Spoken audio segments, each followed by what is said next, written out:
compromisso com aquele livro, com aquela provocação, ele teve seu espaço, ele faz sentido ainda hoje, e ele é um livro também que faz uma certa crônica do Brasil naquele período, porque eu tenho uma preocupação de fazer uma filosofia da cultura brasileira, e esse livro agora, ele é um livro que recupera a história daquele, discute com os livros que eu escrevi depois, porque eu escrevi o Ridículo Político, escrevi o Delírio do Poder, escrevi um outro que vai sair em outubro, que chama Complexo de Vira-Lata, mas agora em agosto sai esse livro aí que chama Como Derrotar o Nazifascismo. Bom, fechado o parêntese, eu me lembro assim, de muita revolta, muita gente que gostou, mas muita gente também meio revoltada, gente com raiva, desde o Olavo de Carvalho, revoltado, falando asneiras sobre meu livro, sobre minha pessoa no Twitter, que eu não vou repetir aqui, porque ele não vale, né, o gasto do tempo. E me lembro também de gente de esquerda que, tipo, um professor da PUC famoso que ia para as livrarias e saiu falando isso em aula, que ele ia para a livraria e escondia meu livro para ninguém comprar, porque eu não devia ter escrito aquele livro. Aí eu pensava assim, que será? Será que é aquela invejinha de colega? Porque você sabe que na vida acadêmica tem a disputinha de beleza, que é uma chatice que a gente já podia ter superado, né, gente? Porque até faz mal, eu acho, para a evolução do pensamento brasileiro.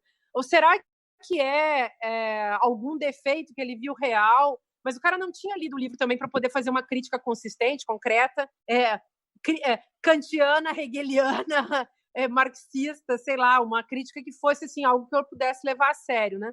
Então tinha essas coisas. Ao mesmo tempo, eu fiquei acompanhando a evolução dessa palavra e muitas pessoas que antes abominavam essa palavra hoje usam. Ainda existe colegas, até gente boa assim que de vez em quando me telefona para dizer: Márcia, você está errada. Aí não é fascismo, é bolsonarismo. Aí eu disse: bolsonarismo é um nome para o fascismo. Fascismo é um nome que resume. Inclusive, no livro novo, Paulo, eu criei uma discussão lá, uma forma de abordar o nome. Que nome dá para esse tipo de autoritarismo? Fascismo resume. Nazifascismo, que é o nome que eu estou usando agora, ele é um nome que resume, porque carrega o nome fascismo, mas também carrega um elemento que eu acho que não dá para a gente esquecer numa análise do Brasil contemporâneo, que é o elemento nazi, que surgiu com mais força nos últimos anos, sobretudo nesse ano bolsonarista. Se a gente lembrar dos 300 lá na frente do Congresso Nacional, se a gente lembrar do antigo Alvim, o antigo secretário imitando Goebbels. A arte brasileira da próxima década será heróica e será nacional.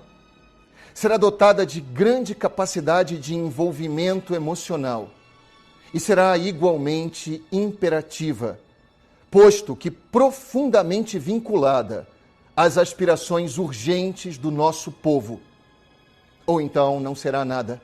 Que a gente pode, só a partir desses dois exemplos, dizer que o elemento nazi veio compor com esse elemento fascista, né, com essa definição de fascismo da nossa cultura política atual.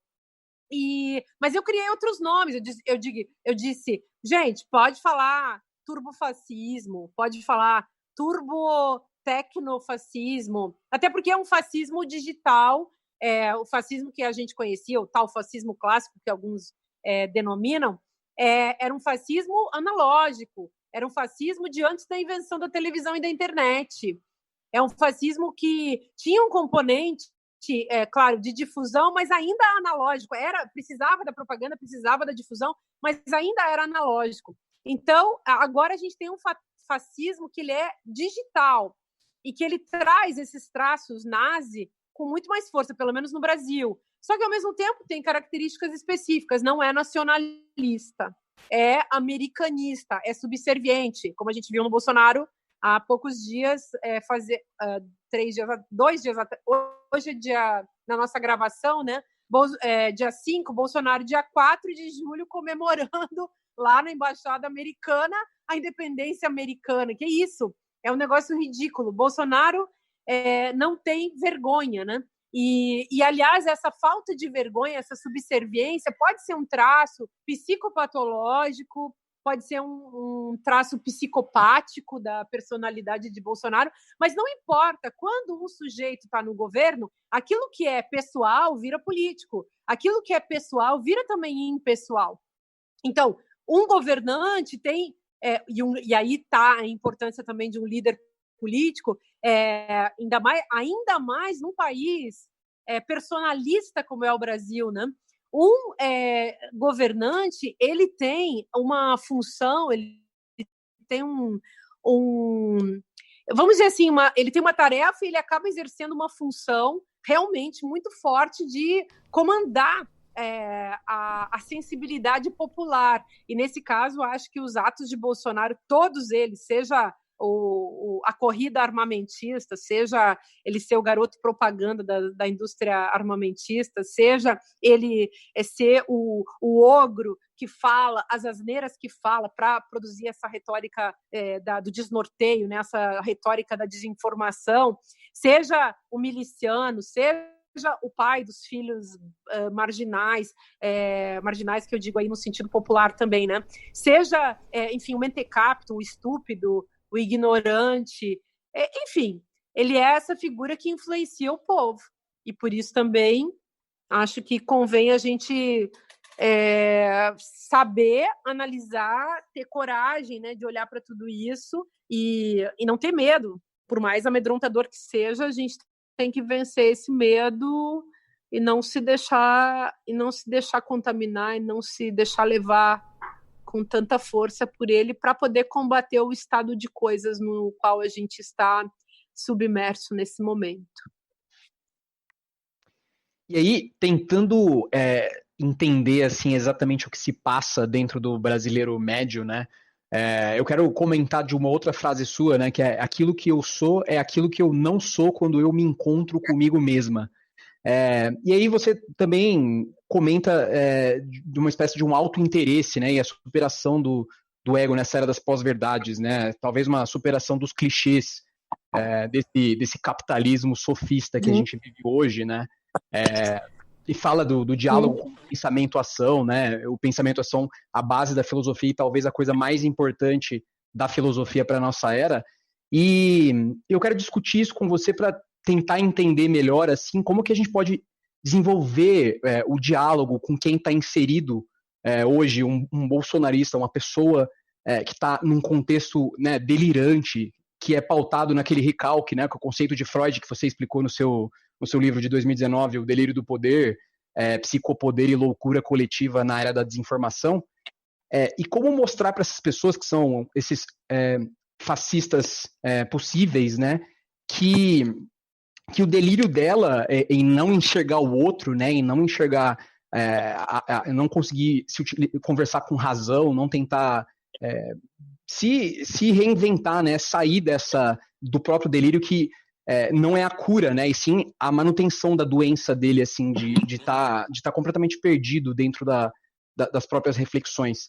Eu quero entender isso e também saber se o sofismo, né, que veio antes da filosofia clássica, do Sócrates, Platão, Aristóteles, voltou, se ele já foi superado em algum momento da nossa história ou se ele sempre esteve ali e hoje em dia ele está mais forte do que nunca por conta da internet. Então, Leonardo, eu acho, nesse caso, que talvez a gente possa compreender que existe um processo de implantação do fascismo nas sociedades.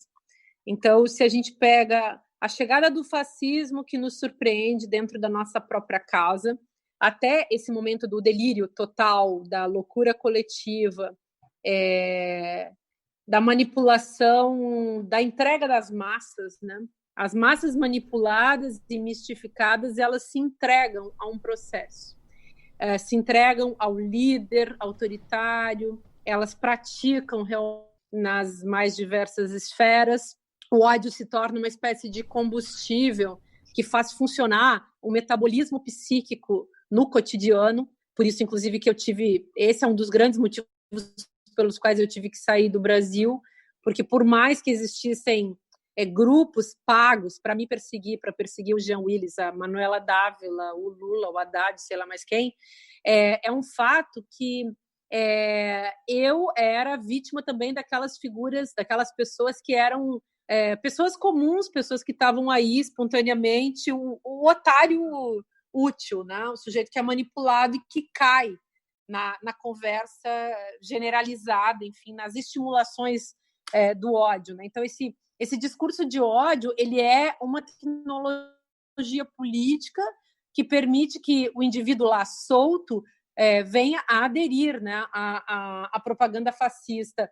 E essa era uma pergunta, aliás, que esses teóricos importantes aí do fascismo, Adorno e Quetais, eles colocavam isso, né? O que será que faz com que a pessoa venha a aderir ao discurso fascista, à tendência dominante fascista? O que faz? O que move a pessoa para isso, né? E, a meu ver, o que move a pessoa para isso é uma profunda compensação emocional, vamos dizer assim, que a gente consegue visualizar nas redes sociais, né? Aquele indivíduo que não tinha nenhuma existência social, de repente ali pelas redes, ele começa a encontrar essa forma de existir. Então, por quê? O que é a forma de existir? Ele encontra um reconhecimento. Então, esses teóricos fantásticos, desde Hegel, enfim, que começam a estudar Hegel e pegam a questão do reconhecimento, eles sempre tratam como uma categoria sublime. E ok, é mesmo, né? Há uma luta histórica por reconhecimento, mas as pessoas não param para pensar que os movimentos de extrema-direita também entram nessa luta e eles oferecem um reconhecimento, ok, conspurcado, um reconhecimento que se destituiu do sentido da sociedade, do sentido humano, mas que também serve para produzir comunidade, né? Mesmo que seja a comunidade espectral aí das redes sociais.